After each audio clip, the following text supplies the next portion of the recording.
Dan sebelum kita masuk ke informasi selanjutnya, saya akan sapa terlebih dahulu Ustaz Atabik Lutfi yang sudah bergabung bersama kami.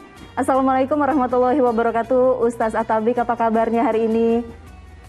Waalaikumsalam warahmatullahi wabarakatuh. Alhamdulillah Mbak Pratiwi sehat walafiat. Alhamdulillah wa syukurillah. Ustaz, seperti biasa kita akan mendengarkan tausiah dari Ustaz Atabik. Namun sebelumnya kita akan simak terlebih dahulu informasi yang berikut ini. Pemirsa, orang tua yang seharusnya menjadi tempat curahan kasih sayang anak, tapi mirisnya sejumlah kasus pembunuhan justru dilakukan anak terhadap orang tua. Pelaku nekat karena emosi tak terkendali ditambah persepsi keliru terhadap orang tua.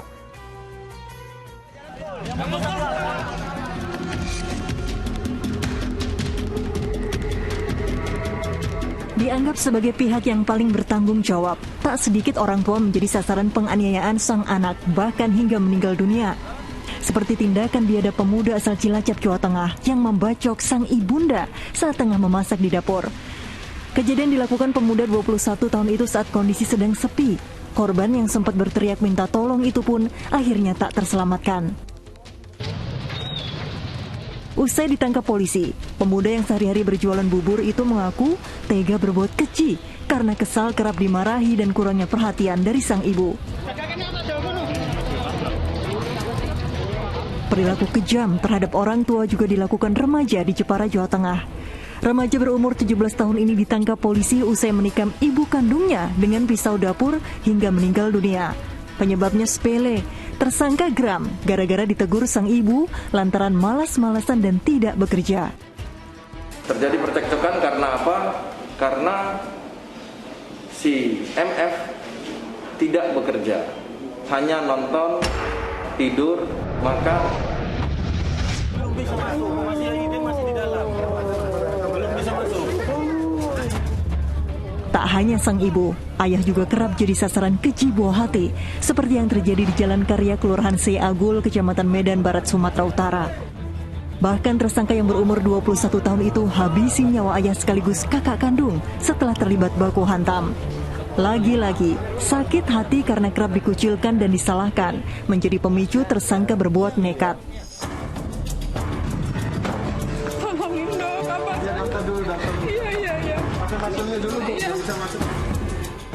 Tak hanya di daerah, kekejaman anak terhadap orang tua juga terjadi di ibu kota, tepatnya di Cengkareng, Jakarta Barat. Tersangka yang berumur 30 tahun itu sempat terlibat adu mulut dengan sang ayah. Cekcok diduga akibat sang ayah tak merestui tersangka untuk menikah. Restu tak diberikan karena tersangka dinilai belum cukup mapan untuk membina rumah tangga. Emosi tersangka pun tersulut hingga menyerang korban dengan pisau dapur sebanyak 3 kali di bagian perut, dada, dan leher hingga korban meninggal dunia. Bagi anak yang kerap bertindak agresif, sosok orang tua dipandang intimidatif. Orang tua dianggap sebagai faktor utama penekan dan penghalang untuk mencapai tujuan maupun keinginan. Dorongan untuk bertindak kriminal pun kian kuat, tatkala luapan emosi tak bisa dikendalikan. Skill pengendalian emosi yang buruk, yang tidak pernah jadi materi dalam pelajaran di sekolah, tidak pernah menjadi bahan pendidikan orang tua, ini menjadi salah satu penyebab paling besar pada perilaku tindak kekerasan dalam keluarga, termasuk anak kepada orang tua meskipun anak itu sudah dewasa.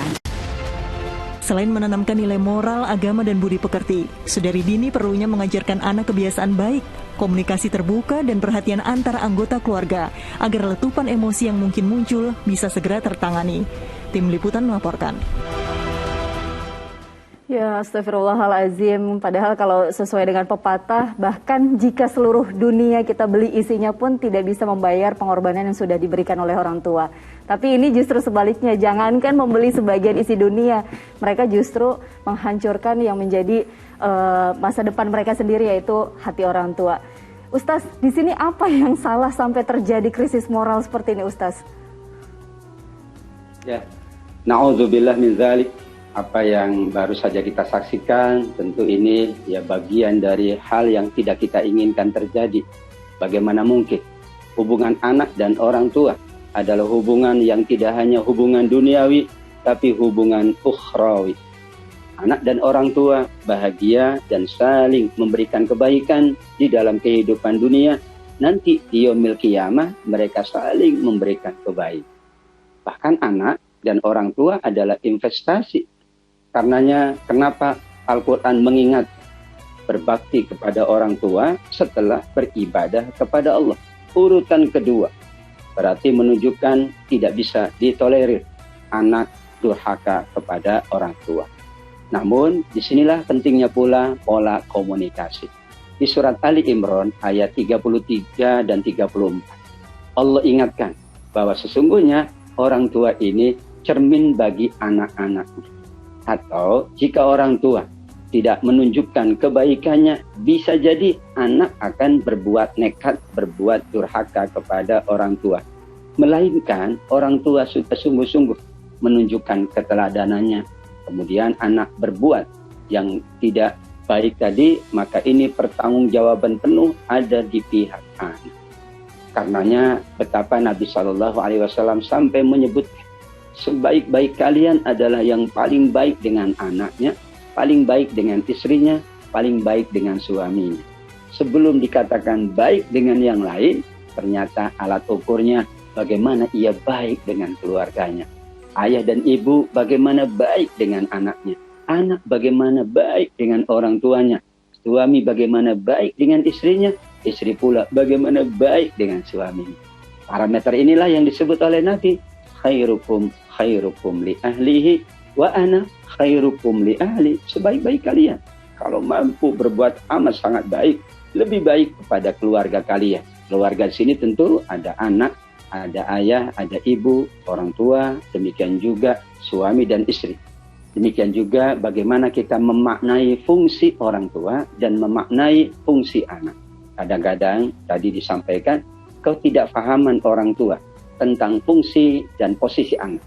Demikian juga ketidakfahaman anak tentang fungsi dan posisi orang tua, kerap menganggap orang tua bukan orang tua. Orang tua pun menganggap anak bukan anak. Bagi anak, orang tua pelampiasan. Bagi orang tua, anak pula pelampiasan. Kalau demikian berarti kita kembali mengingat betapa agungnya posisi dan fungsi orang tua, agungnya demikian juga posisi dan fungsi dari anak, sehingga Allah jadikan kedua-duanya adalah ladang pahala terbesar. Saat kita mampu menjaga anak kita dengan baik, pahalanya besar. Saat anak mampu berbakti kepada orang tua dengan baik, pahalanya besar, jaminan surga di sisi Allah Subhanahu wa taala. Amin ya rabbal alamin. Masya Allah, amin ya rabbal alamin. Semoga informasi tadi juga sekaligus bisa menjadi pelajaran untuk semua pemirsa Ajwa TV ya Ustaz ya, bahwa tidak akan terjadi lagi hal-hal serupa. Amin.